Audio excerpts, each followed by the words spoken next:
So we're here today with a full review of the U9000 smartphone, which I purchased from FocalPrice.com. So after using this phone for about a month, here goes my honest opinions on it. So I hope y'all enjoy it. So the first thing we're going to start off with is build quality. Hold on one second. Put that over there. Build quality. And it's pretty sturdy. I got a case on it because, you know, I drop my phones a lot. And I have a screen protector on it. But it's pretty sturdy. And it has the same dimensions and build as the Galaxy Note 3. So this case that's on there was actually for the Galaxy Note 3, but because the dimensions match, it fits perfectly.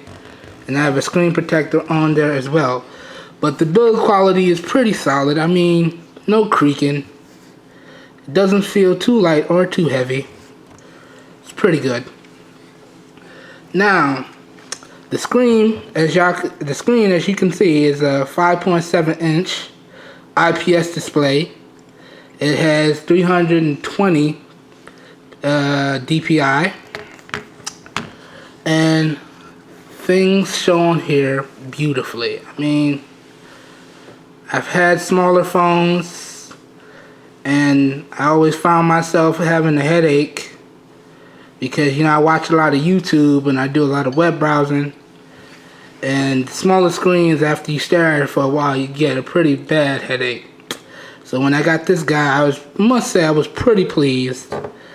Didn't see any dead pixels in there or anything like that. Really good. Now, in terms of hardware, it is running a MTK 6589 quad-core processor, clocked at 1.3 gigahertz, and it is running an Adreno 330 GPU.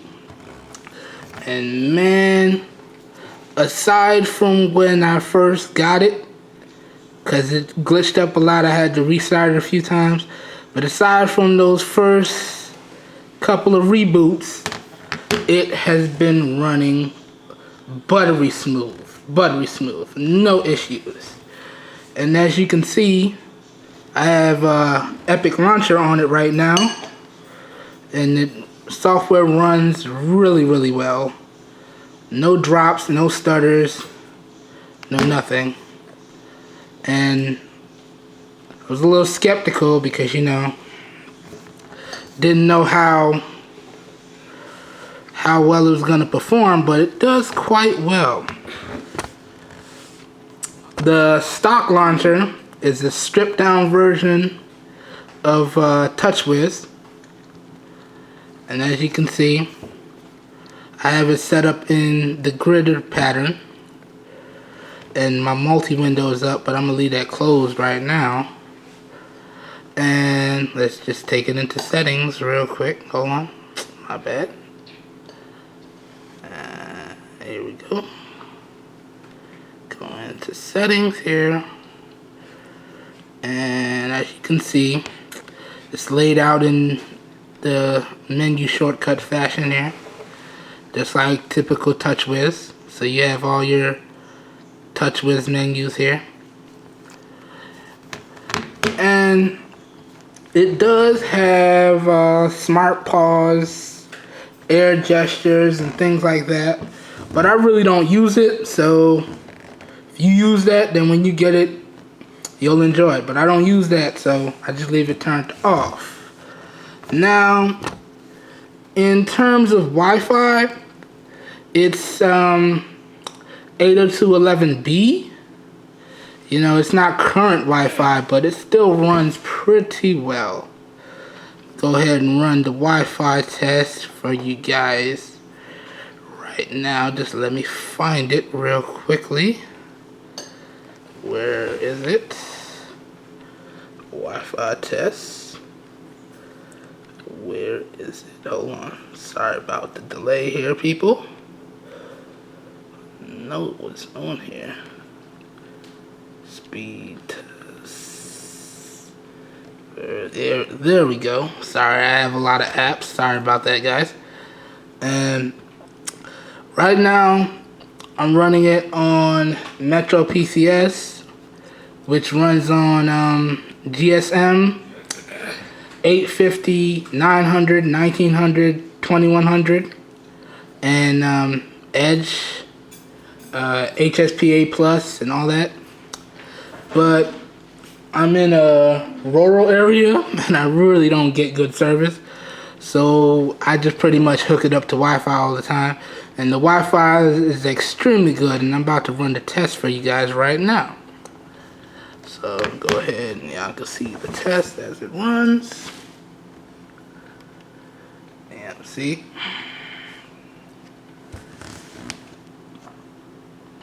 Yeah. It's actually pretty low right now because I have a lot of other stuff hooked up to my Wi-Fi as well. But you know how that goes. It's usually up and down, but it's really solid performance on there. So that's how that works. And the Bluetooth is really solid. I have a Bluetooth headset that I use because this is kind of big and it could be a hassle holding it up to your ear. So I have a Bluetooth headset, as you can see. That's my headset right there. It's not on right now, but as you can see, it was paired to the device. And it works extremely well for sending over music and apps. And the Bluetooth headset works really well. Now, the GPS is kind of a mixed bag. I mean, it works sometimes, but usually it doesn't work. Maps works, but when you try to use the turn-by-turn GPS, it's a no-go. But if you don't use GPS that often, you should be okay.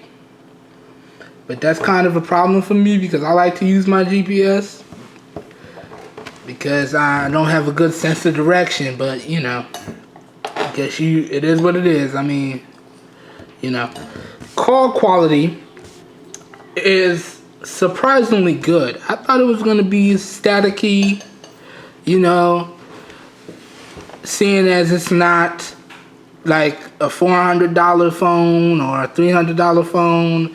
Didn't think the internals were going to be that good, but the call quality is surprisingly crisp and clear, and my calls don't drop. So I actually love that about it. Now, the price that I paid for this was $190, and I paid $11 for the express shipping. So that comes out to like 200 and some change. And that's a really good price for everything I got in here. Seeing as the website said it had 1 gig of RAM, 8 gigs of ROM. It actually has 1 gig of RAM and 4 gigs of ROM with expansion of a micro SD card, which I do have in here. So no problems with that. I have all the storage and space that I need. Speaker wise, which I'm gonna go ahead and play something for you guys so you can hear speakers. Now, speakers, they're decent. They could be better. It could be better. But if you turn it up loud, they do get pretty loud and it's not staticky. So I'm gonna go ahead and play a couple seconds for you guys so you can hear it.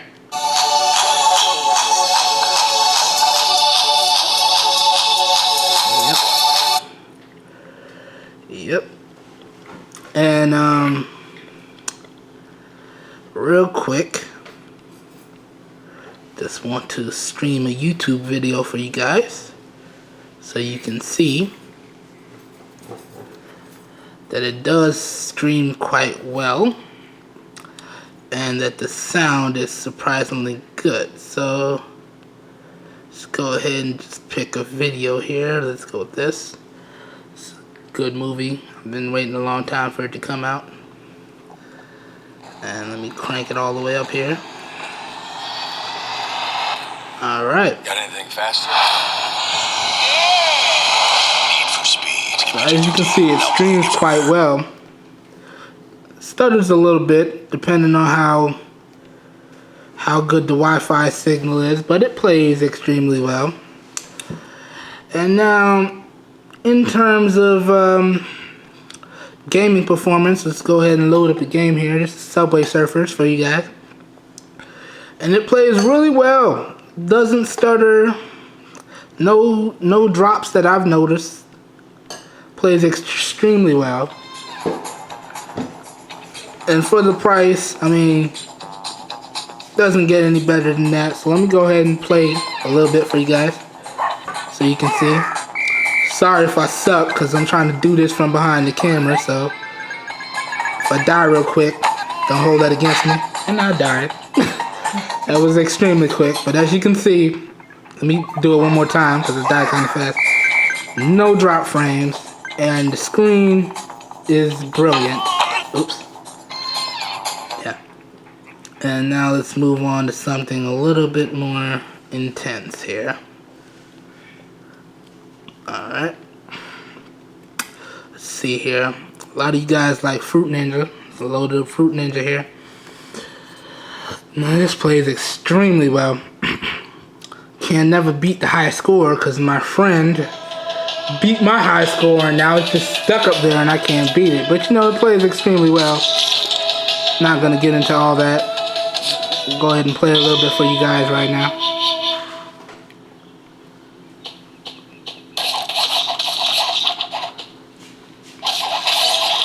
And the touchscreen has just the right amount of sensitivity, and it doesn't seem to stutter or anything. It always touches right where I want it to touch. So that's really good.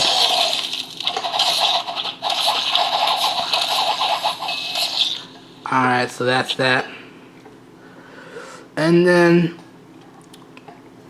lastly, I'm going to play a really graphic intensive game for you guys. Got Dead Trigger for you guys right here. Just so you can see how it handles. I mean, frame rates don't drop. It's pretty much buttery smooth. Gonna let it load up, play a little around for you guys. Hopefully I don't die that fast. And the screen is just gorgeous. It's crisp, it's clear. Yeah. Let me just go ahead and play a little bit. And it's very responsive. Works exactly how it's supposed to. I have really shitty aim right now. Yeah, I have really bad aim right now. This is really hard to play from behind the camera. I think I'm gonna die quickly. And I died. Sorry about the horrible gameplay, you guys. But I am playing from behind the camera. So yeah. In terms of battery life, with heavy usage, and you know, you playing games, you watching YouTube videos and all that good stuff, you can get about 4 hours out of it because it has a 2800 milliamp hour battery in it. But with conservative usage, it does last through the day. I did manage to get a day and a half at one point, close to 2, before I had to plug it in. And if you look, it does have the USB 3.0 charger, but they sent me the regular USB, the 2.0, and it is backwards compatible. Does have the S Pen stylus, but I don't use it that much, so it just stays in there. You know, I use it like a phone. It's supposed to be used like a phone, and I do all the stuff that I do, and so that just sits there. I don't really use that. But Yeah, that's the U9000 from FocalPrice.com. And just a real quick tip for you guys. When you do these purchases that come from international places or wholesale places, I would recommend that you use the express shipping or DHL to avoid some of the customs issues. Because with my first order, I ran into a few issues with the free shipping. So I would just recommend that you use the DHL and express, and you shouldn't have any problems. Final thoughts. I mean, like I've told you, I paid a little bit over $200 for the device, and I was really pleased. Didn't have any issues aside from the glitchiness. When I first got it, I had to restart it a few times, but it's a really solid device, and it comes completely unlocked GSM, and it's really solid. So I hope you guys enjoyed the video.